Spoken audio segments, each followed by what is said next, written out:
नमस्कार साथियों, मैं सद्दाम सर सरल रसायन यूट्यूब चैनल पर आपका स्वागत करता हूं।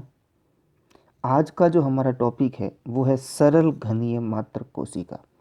इस सरल घनीय मात्रक कोशिका की सामान्य जानकारी हमने पिछले वीडियो में ले ली थी। आज हमें इसकी कंप्लीट जानकारी लेनी है। सरल घनीय मात्रक कोशिका या सिंपल क्यूबिक यूनिट सेल, या इसको शॉर्ट में बोलते हैं SCC। तो सर्वप्रथम बात करते हैं हम इसकी संरचना की। इसकी संरचना के बारे में जानकारी हमने अपने पिछले वीडियो में ले ली थी, और इसका यदि आप 3D व्यू देखना चाहते हैं तो मेरा पिछला वीडियो जो है उसे जाकर देखें। यहाँ पर हम इसको फटाफट 2D में ड्रॉ करेंगे। तो फटाफट मैं इसको 2D के अंदर बना देता हूँ। तो ये देखिए, इस तरीके से जो है मैं एक सरल घनीय संरचना का निर्माण करता हूँ। अब ये जो संरचना बनी, ये संरचना सरल घनीय संरचना है। इस सरल घनीय संरचना के प्रत्येक कोने पर जब एक एक परमाणु व्यवस्थित करूं तो बनने वाली संरचना को सरल घनीय मात्रक कोशिका कहते हैं। 8 कोने, 8 कोनों में 8 परमाणु व्यवस्थित किए। तो जब परमाणु व्यवस्थित किए जाएं तो उसे बोलते हैं मात्रक कोशिका। इसी तरीके से आज का हमारा जो नेक्स्ट पॉइंट है वो है कुल परमाणुओं की संख्या। अब हमने जब ये संरचना बनाई है तो इस संरचना के अंदर कुल कितने परमाणु ड्रॉ किए हैं? 8 परमाणु ड्रॉ किए। इसका मतलब इसमें कुल परमाणुओं की संख्या कितनी है? 8 है। अब हमारा तीसरा पॉइंट जो है प्रभावी परमाणुओं की संख्या। अब यहाँ पे दूसरा पॉइंट जो था उसमें लिखा था कुल परमाणुओं की संख्या, और यहाँ पर लिखा है प्रभावी परमाणुओं की संख्या। अब इनमें अंतर क्या है? कुल परमाणुओं की संख्या का मतलब है इकाई कोशिका पर कितने परमाणु उपस्थित है, और प्रभावी परमाणुओं का मतलब है कि इकाई कोशिका के अंदर कितने परमाणु उपस्थित है। समझ रहे हैं आप इसको? लेकिन कोनों पर उपस्थित परमाणु का कितना भाग अंदर की तरफ है और कितना भाग बाहर की तरफ है, हमें यहाँ पे बात करनी है सिर्फ अंदर की तरफ उपस्थित भाग को। तो ये होता है प्रभावी परमाणु की संख्या। तो हम जानते हैं यहाँ पे कि कुल परमाणुओं की संख्या 8 है, और कोनों पर उपस्थित प्रत्येक परमाणु का सहभाग जो होता है वो 1/8 होता है। सहभाग वाला वीडियो लेक्चर भी मैं पहले दे चुका हूँ, तो आप सहभाग वाले पिछले वीडियो में जाके इस चीज़ को देखें। अब यहाँ पे हम सीधी सहभाग को लिखेंगे और डायरेक्ट आगे बात करेंगे। तो देखिए, कुल परमाणुओं की संख्या 8 थी, और घन के कोनों पर उपस्थित परमाणु जो है वो थे 1/8। तो इस तरीके से मैं कह सकता हूँ कि 8 परमाणुओं का 1/8 भाग ही घनीय संरचना के अंदर है। तो इनको जोड़ा जाए, यानी कि 1/8 प्लस 1/8 प्लस 1/8, या मैं क्या कर दूँ, 1/8 इंटू 8 कर दूँ। तो इस तरीके से मैं कह सकता हूँ कि प्रभावी परमाणु की संख्या 8 इंटू 1/8। तो कुल परमाणु कितने हुए? 1 आया इसको आंसर। यानी कि 8 परमाणु होते हुए भी उस मात्रक कोशिका में सिर्फ 1/8 भाग ही प्रत्येक परमाणु का अंदर है, और इन सभी को जोड़ा जाए तो मेरे पास कुल कितना परमाणु आ जाएगा? 1 परमाणु आ जाएगा। तो यहाँ पर प्रभावी परमाणुओं की संख्या जो है वो 1 है, और कुल परमाणुओं की संख्या जो है वो 8 है। अब एग्जाम में इन दोनों को छोड़कर तीसरा पॉइंट और पूछा जाता है। तीसरा पॉइंट क्या पूछा जाता है? परमाणुओं की संख्या बताइए। तो कंफ्यूज नहीं होना है, परमाणुओं की संख्या और प्रभावी परमाणुओं की संख्या सेम है, लेकिन परमाणुओं की संख्या और कुल परमाणुओं की संख्या अलग अलग है। सिर्फ परमाणुओं की संख्या पूछी जाए तो आप उसमें Z लिखें, यानी कि प्रभावी परमाणुओं की संख्या लिखें, और कुल परमाणुओं की संख्या पूछी जाए तब आप इसके अंदर जो है 8 लिखें SCC में। इसी तरीके से हमारा जो नेक्स्ट पॉइंट है वो पॉइंट है इसके अंदर उप सहसंयोजन संख्या। उप सहसंयोजन संख्या से मतलब ये है कि एक परमाणु कितने अन्य परमाणुओं के संपर्क में है, यानी कितने अन्य परमाणुओं को टच कर रहा है, कितने अन्य परमाणुओं के नज़दीक है, तो वो कहलाती है उपसंयोजन संख्या। अर्थात इससे तात्पर्य क्या होगा कि किसी एक परमाणु के नज़दीक उपस्थित या उसे टच करने वाले परमाणुओं की संख्या उपसंयोजन संख्या कहलाती है। अब एससीसी में कैसे होगी, तो इसको समझने के लिए मैं एससीसी का जो है क्रिस्टल जालक बनाता हूँ। तो ये मेरे पास एससीसी का क्रिस्टल जालक है। अब इसके अंदर केंद्र में जो परमाणु उपस्थित है उसको थोड़ा मैं बड़ा प्रदर्शित करता हूँ। तो ये केंद्रीय परमाणु था और इसको मैंने थोड़ा बड़ा प्रदर्शित किया। अब इसके संपर्क में कौन होंगे वो देखना है। तो पहली बात तो हमें ये ध्यान रखनी है कि जब हमने एससीसी इकाई कोशिका पढ़ी थी तो उसमें हमने कहा था कि एक ही कोर लंबाई पर उपस्थित परमाणु एक दूसरे के संपर्क में होंगे। तो यहाँ पे देखिए एक ही कोर लंबाई या एक ही अक्ष पर जो परमाणु उपस्थित है, फर्स्ट ऑफ ऑल देखिए इसके अंदर ये परमाणु, इसी तरीके से देखिए ये भी उसी अक्ष पर है, तो ये परमाणु हो गया, यानी दो परमाणु इसके संपर्क में।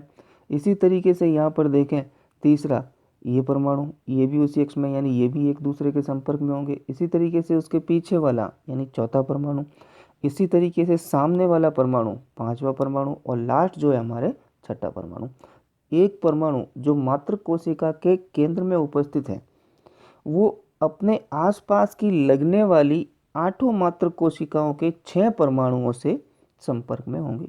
तो इस प्रकार से हम कह सकते हैं, तो इस तरीके से हम कह सकते हैं एससीसी मात्र कोशिका में उप सहसंयोजन संख्या 6 होती है।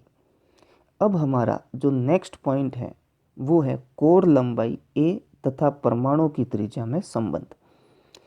अब यहाँ पर आपको एक चीज़ ध्यान रखनी है कि हमने कई बार कहा है कि एससीसी की संरचना जब बनाते हैं तो इनमें परमाणु जो होते हैं जो कि एक ही अक्षीय लंबाई पर या एक ही कोर लंबाई पर उपस्थित हो वो एक दूसरे के संपर्क में होते हैं। अब ये परमाणु जब एक दूसरे के संपर्क में होंगे और इसको मैं सामान्य ड्रॉ करना चाहूँ तो मैंने ये दो परमाणु लिए और इस प्रकार से मैंने इनको संपर्क में बताया। अब यहाँ पर मैं एक केंद्र से रेखा खींचूं दोनों परमाणुओं के, तो ये जो रेखा खींची गई वो रेखा है हमारी अक्षीय रेखा ए। और इस ए के अंदर देखें ये ए जो है परमाणु की त्रिज्या क्या है आर, दो परमाणु की त्रिज्या आ रही है इसके अंदर, यानी यहाँ पर ए किसके बराबर है 2r के बराबर है। तो मैं चित्र के अनुसार ये कह सकता हूँ कि यहाँ पर ए जो है वो 2r के बराबर है। तो यही तो हमें करना था, कितना सिंपल है। ज़्यादा हमें जो है मैथमेटिकल ट्रीटमेंट नहीं करना है, सिंपल सरल तरीके से जो चीज़ हो रही है उसी को देखना है। बुक में यही चीज़ जो है बहुत ज़्यादा लंबी दे रखी है, बहुत बड़ी कैलकुलेशन दे रखी है। कैलकुलेशन इतनी करने की रिक्वायरमेंट हमें यहाँ पे नहीं है, हमें संबंध स्थापित करना था तो हमने जो है 2 सेकंड के अंदर संबंध स्थापित कर लिया और डायग्रामेटिकली उसको बता दिया हमने। अब हमारा नेक्स्ट और अंतिम टॉपिक जो है वो है संकुलन समता या पैकिंग एफिशिएंसी। संकुलन समता से तात्पर्य है कि मात्रक कोशिकाओं में परमाणुओं द्वारा घेरा गया आयतन कहलाता है संकुलन समता। या कह दो इसके अंदर मात्रक कोशिकाओं में परमाणुओं द्वारा घेरे गए आयतन का भाग या प्रतिशत संकुलन समता कहलाता है। समता की बात हुई है तो मुख्य रूप से प्रतिशत होगा और संकुलन अंश की बात करें तो उसमें भाग होगा। यानी कि जब मात्रक कोशिकाओं में परमाणु को व्यवस्थित किया जाता है तो उस मात्रक कोशिका का कितना भाग परमाणुओं के द्वारा घेरा जाता है उसे कहते हैं संकुलन समता। दूसरे शब्दों में कहना चाहूँ कि जब मैं एक घनीय संरचना के अंदर या एक घनीय डब्बे के अंदर यदि बॉलों को व्यवस्थित करूं जो कि गोलाकार है और गोलाकार होने के कारण बॉलों को व्यवस्थित करने पर उनके बीच में कुछ रिक्त स्थान छूटेगा। अब यहाँ पर यह देखना है जो रिक्त स्थान छूटा है उसे तो बोलते हैं रिक्तिका और जो आयतन भरा गया है वो कहलाएगा संकुलन समता। ठीक है, यानी कि कितना भाग जो है बॉलों के द्वारा, यानी कि उस डब्बे का कितना भाग बॉलों के द्वारा जो है भरा हुआ है, वो कहलाती है पैकिंग एफिशिएंसी।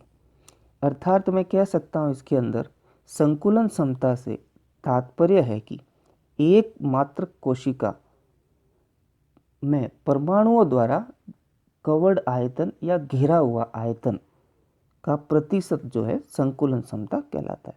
अब इसका सूत्र क्या होगा, देखिए यहाँ पे, तो क्या करना है, पीई मतलब पैकिंग एफिशिएंसी बराबर परमाणुओं का आयतन बटा मात्र कोशिका का आयतन।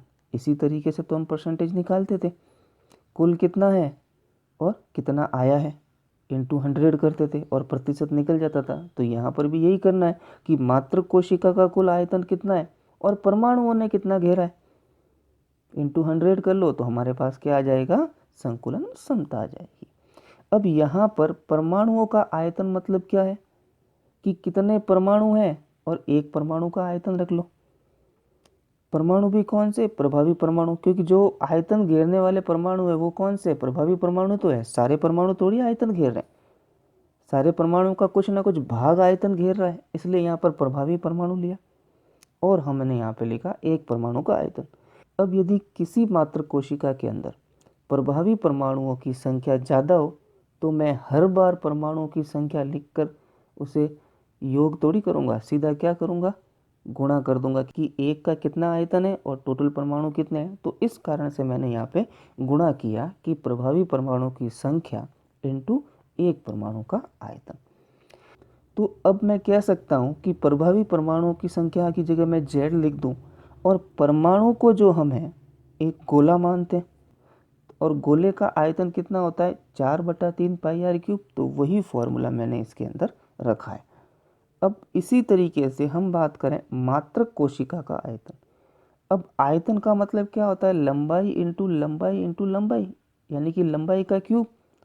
और यहाँ पर मात्र कोशिका के अंदर जो लंबाई है वो ए में ली गई है कोर लंबाई, तो इस कोर लंबाई का मैंने क्या कर दिया, क्यूब कर दिया।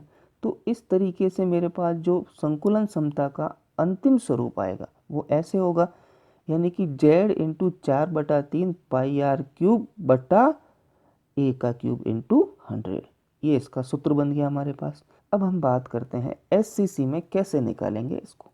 तो SCC के लिए Z जो था, जो कि हमने ऊपर पढ़ा है, उसका मान 1 था।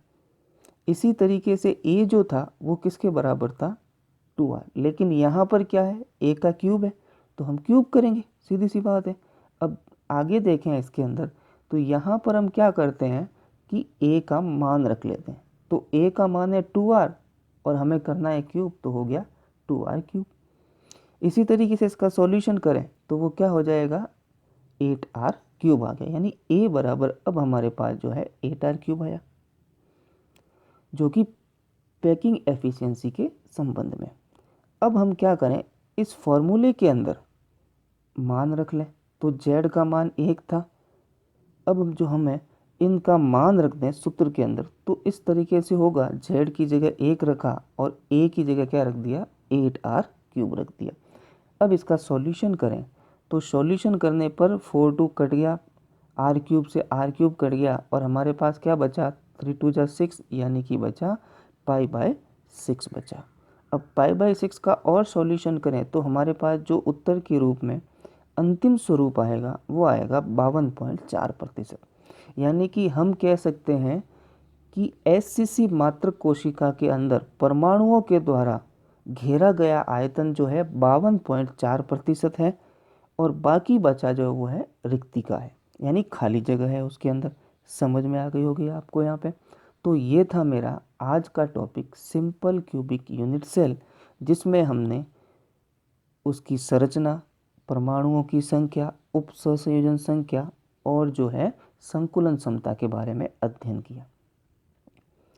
यदि आपको मेरा वीडियो पसंद आया हो तो प्लीज़ इसे लाइक, शेयर और मेरे चैनल को सब्सक्राइब करें और साथ ही साथ नोटिफिकेशन बेल पर क्लिक करें ताकि फ्यूचर में आने वाले मेरे वीडियो के बारे में आपको इन्फॉर्मेशन हो सके। धन्यवाद, सपा खैर।